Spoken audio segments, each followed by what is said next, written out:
Hi, this is Kerry Artek with Wicked Stocks bringing you your daily Apple report for Monday, April 8th, 2024. But before I walk you through the charts, as usual, just want to encourage you to please click like if you haven't already, subscribe to the Wicked Stocks YouTube channel, share the content if you would with friends and colleagues, and check out wickedstocks.com, where we offer a full suite of both daily and weekly analytical videos just like this one. Daily analysis in the SPY and the Triple Q, that is the S&P 500 and NASDAQ 100 ETFs.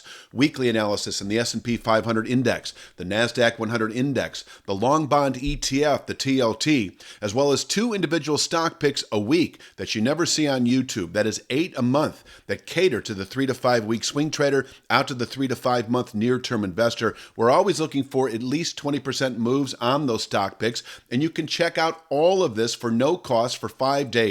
We offer a 5-day free trial up front with a wickedstocks.com subscription. So sign up for wickedstocks.com, check it all out. If you don't like what you see within 5 days, you can cancel your subscription at no cost to you whatsoever. Let's take a look at the charts. I'm going to start with this one as usual the last few weeks. The fact that we have essentially tested the 167.26 long-term support. Because we've dipped into the 1% zone a couple of times over the last 5 weeks or so. 167.26 represents a floor of support that can absorb selling not only through the rest of April, but even through the second quarter into the third quarter. From here, this market can round back up to channel resistance that is presently in the low 200 area over the next 3 to 5 months. Now, on the way up, there is a very respectable range of resistance. On the weekly chart, I can show it at 182.10. This is dropping weekly. This area, 182.10 in reach over the next month or two. So long as we continue holding 167.26, 182.10 is likely. On the daily chart, you can see it comes in at 182.25, and it is preceded by this horizontal structure now at 178.49. This truly is a range of resistance. I have it as 3 stars now, I'm looking, but it really should be changed to 4 stars.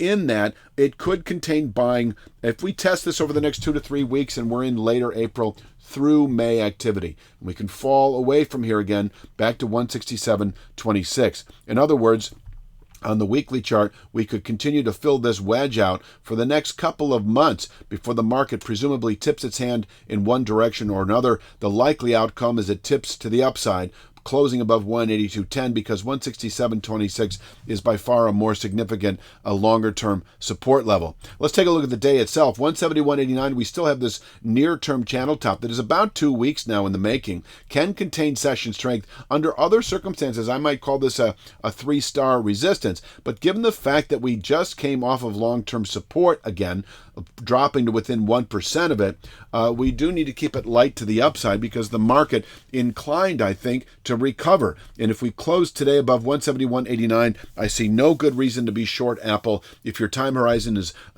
1 to 3 weeks, because it is over that time frame that I would expect the market to push into this 178.49 to 182.22 region. And as it just so happens, over the next 2 weeks, these converge entirely anyway.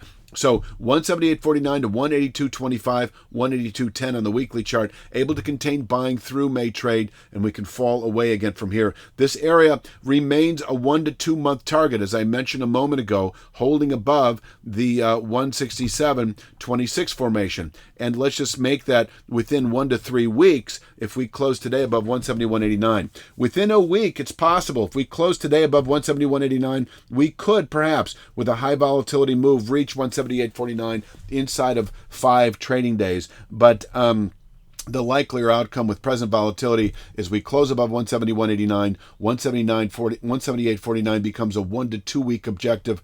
Over that time frame, over the next couple of weeks, it converges with 182.25. This is going to be a significant zone of resistance in the upper 170s, the low 180s, and then soon will be just in the upper 170s over the next couple of weeks, able to contain longer-term buying pressure. So if you've gone long this week, following the near miss, the near test of 167.26, and you're a 1 to 2 month swing trader or a 3 to 5 week swing trader, you are basically holding out for this 178.49 to 182.25 region. If you've done nothing and you're itching to go long in that respect, you may then just buy the market with a settlement above 171.89. Now you have a higher probability buy signal that should then yield 178.49 to 182.25 within a couple of weeks, where we could top out once again through May. And if settled above, if over the next few weeks we close above 182.25, that sets up, I think, a good low through the rest of the second quarter into the third quarter. Over the following 2 to 3 months,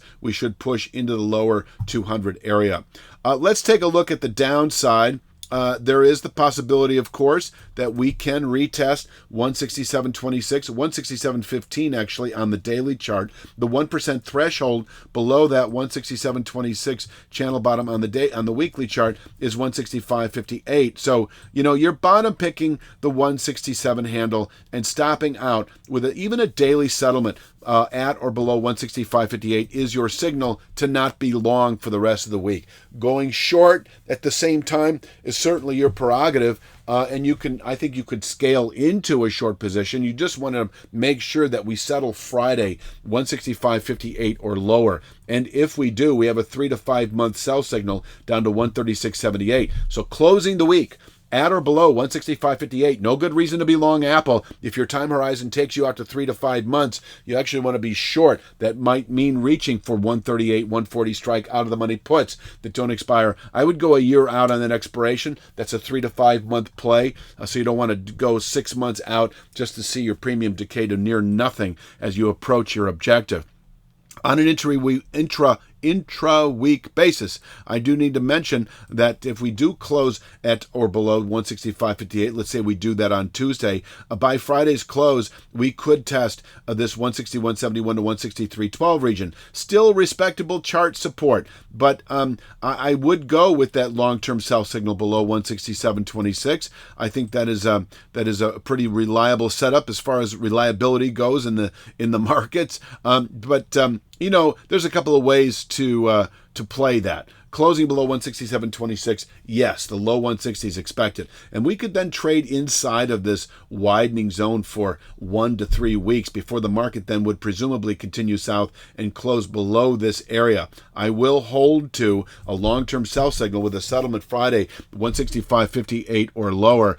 You could also consider playing it this way. If you're a long-term bull in Apple and you don't believe the market's going to go south, it just doesn't look that way to you. You might then just wait for a settlement below 160, 171 before bailing on any long positions you're holding longer term. That would be the final shoe to drop. I don't think you personally need to wait that long, but this is one particular scenario that you could play before going short or before exiting a long position, then anticipating certainly 136.78 within 3 to 5 months of doing so.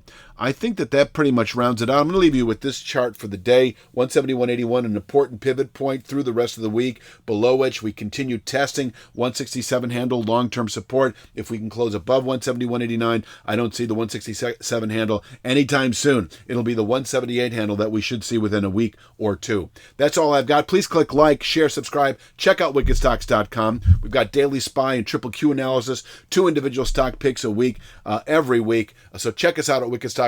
I'll be back tomorrow with Tuesday's Apple Report. You have a great day.